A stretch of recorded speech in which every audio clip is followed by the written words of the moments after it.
Assalamualaikum warahmatullahi wabarakatuh. Nama saya Helmi Baitullah bin Nurasad. Nombor matrik 13 DKM 18F1010. Saya merupakan pelajar semester akhir dalam Diploma Mechanical Engineering di Politeknik Sultan Nizam Zainal Abidin.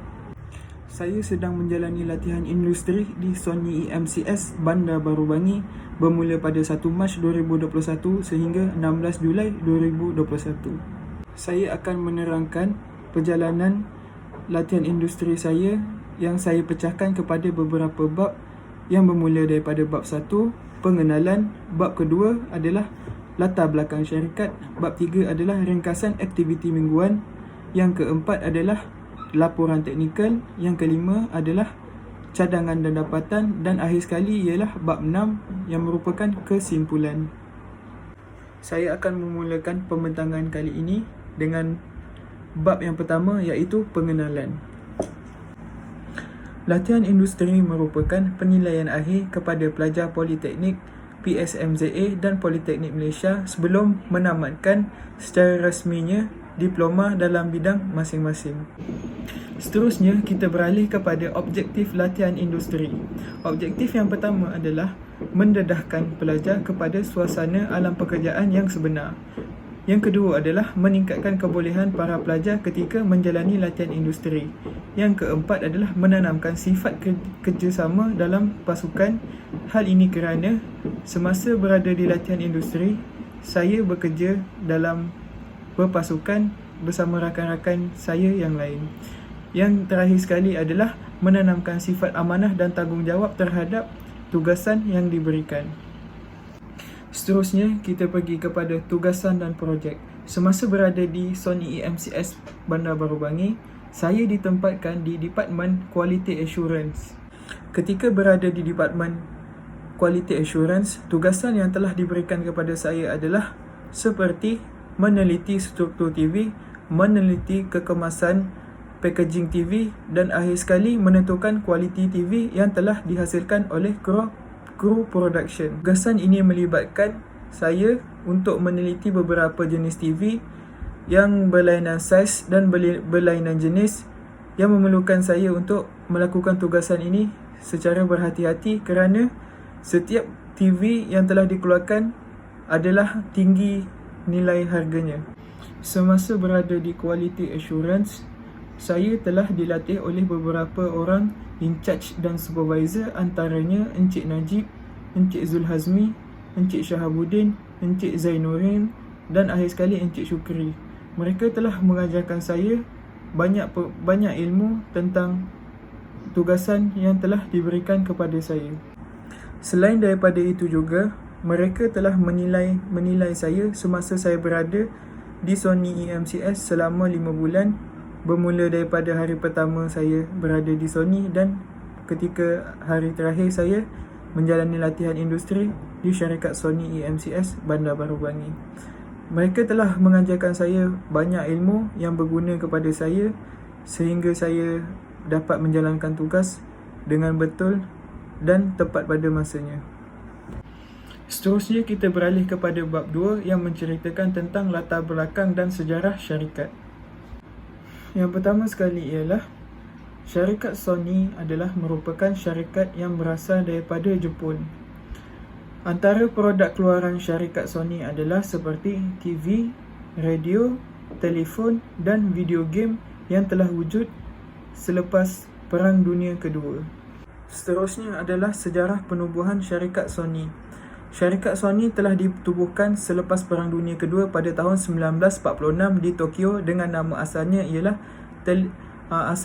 Telecommunication Engineering Corporation. Terdapat dua pengasas Sony EMCS iaitu Masaru Ibuka dan Akio Morita. Syarikat Sony telah mencipta banyak produk yang telah mencipta sejarah di dunia, seperti telah mencipta TV berwarna yang pertama pada tahun 1968, yang kedua adalah kaset video pada tahun 1971, dan yang ketiga adalah yang menjadi kegilaan pada zamannya iaitu Walkman yang boleh mengeluarkan lagu seperti radio pada tahun 1979, dan akhir sekali adalah CD game pertama di dunia pada tahun 1982. Hal ini telah menunjukkan kita bahawa syarikat Sony EMCS adalah antara syarikat pengeluar alatan elektronik yang pertama di dunia. Syarikat Sony telah menggemparkan dunia sekali lagi pada tahun 2020 apabila telah merasmikan PlayStation 5 ataupun yang dikenali sebagai PS5 pada tahun 2020 yang telah menjadi tumpuan dunia ketika itu. Akhir sekali, sebagai penutup perbincangan dalam bab 2, kita akan menerangkan visi dan misi syarikat Sony EMCS. Visi syarikat Sony ialah menjadi perusahaan terbesar elektronik di dunia. Seterusnya adalah misi syarikat Sony, iaitu memperkuat mutu kualiti produk elektronik yang berdaya manusia, yang berpotensi dan menghasilkan produk yang memuaskan pengguna.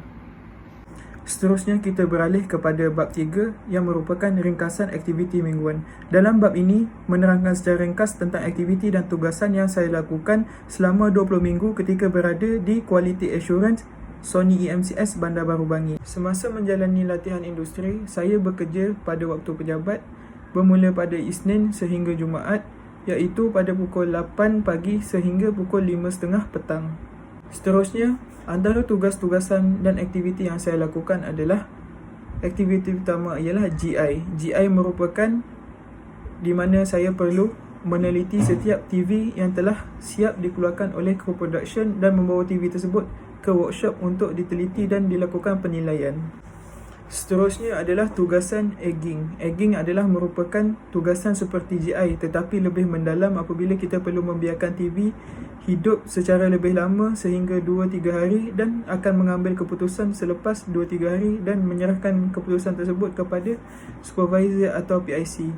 Hal ini dilakukan untuk menguji ketahanan TV sekiranya berlaku sebarang kerosakan ataupun tidak keberfungsian TV yang telah dihasilkan oleh kru production.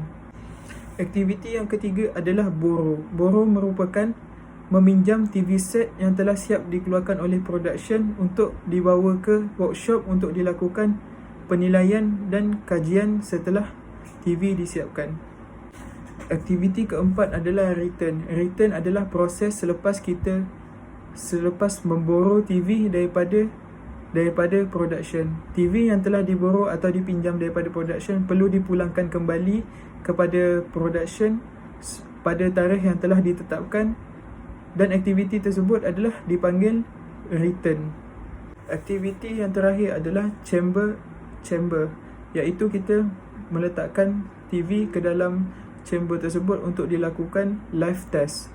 Live test ini memerlukan dua suhu, iaitu suhu panas dan suhu sejuk pada tahap negatif untuk menguji ketahanan TV dan akan diambil keputusannya setelah proses ini tamat. Hal ini dilakukan untuk menguji ketahanan struktur TV dan keberfungsian TV apabila berada di suhu panas dan suhu sejuk. Secara kesimpulannya daripada bab 3, aktiviti dan tugasan-tugasan yang telah saya nyatakan, aktiviti dan tugasan tersebut merupakan aktiviti yang kerap kali dan sering saya lakukan ketika berada di Sony EMCS selama 20 minggu. Seterusnya kita beralih kepada bab 4. Bab 4 adalah merupakan laporan teknikal. Aktiviti yang saya pilih untuk saya huraikan lebih dalam lagi iaitu aktiviti GI. Semasa melakukan aktiviti GI ini, saya telah menggunakan set TV 75 inci untuk dilakukan GI terhadapnya. Jadi saya akan menerangkan sedikit sebanyak langkah-langkah untuk proses GI. Anda boleh lihat pada slide yang telah saya sediakan.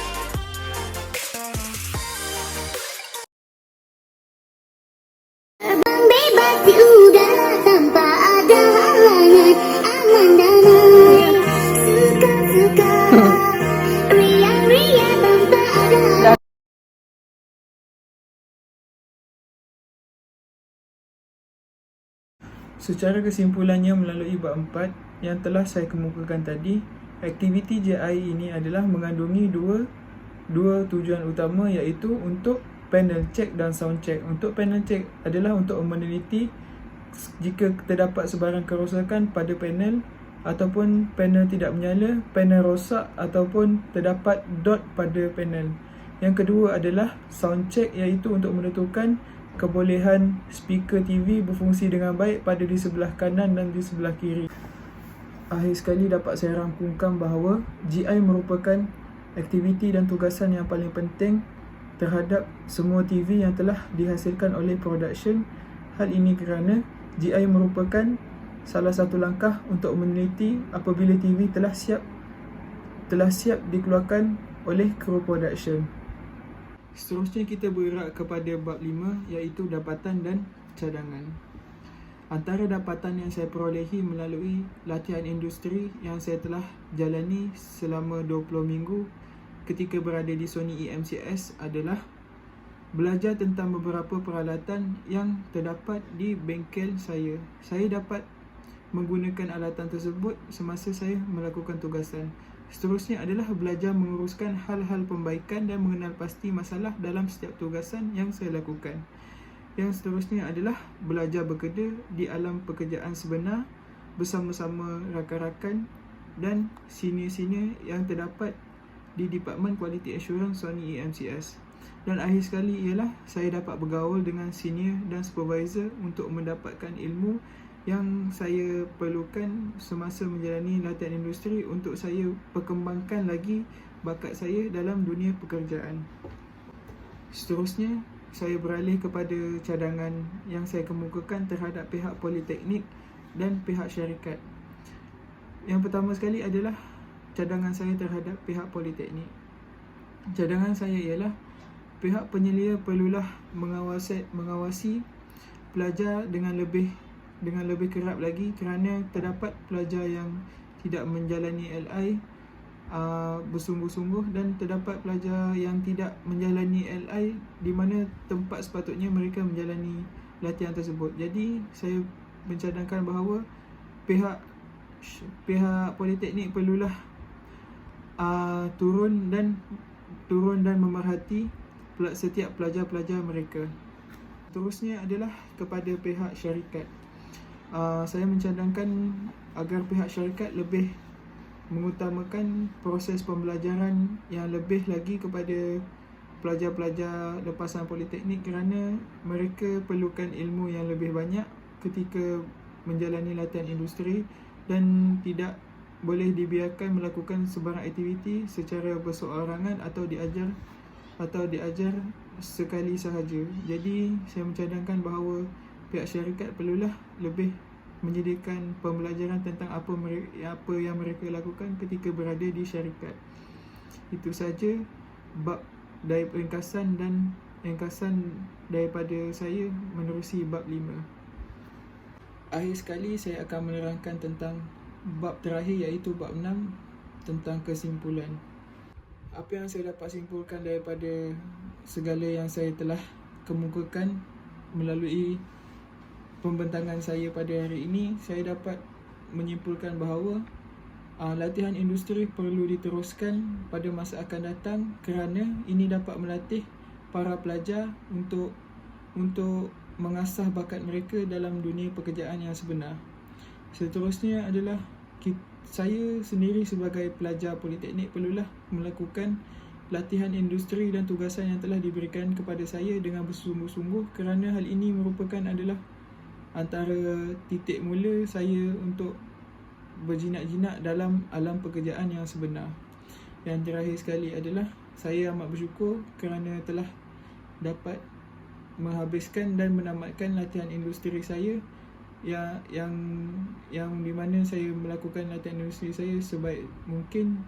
Dan terima kasih saya ucapkan kepada pihak syarikat Sony EMCS kerana telah membenarkan dan menerima saya untuk menjalankan latihan industri di syarikat EMCS. Saya ucapkan beribu terima kasih dan itu sahaja daripada saya. Terima kasih. Assalamualaikum.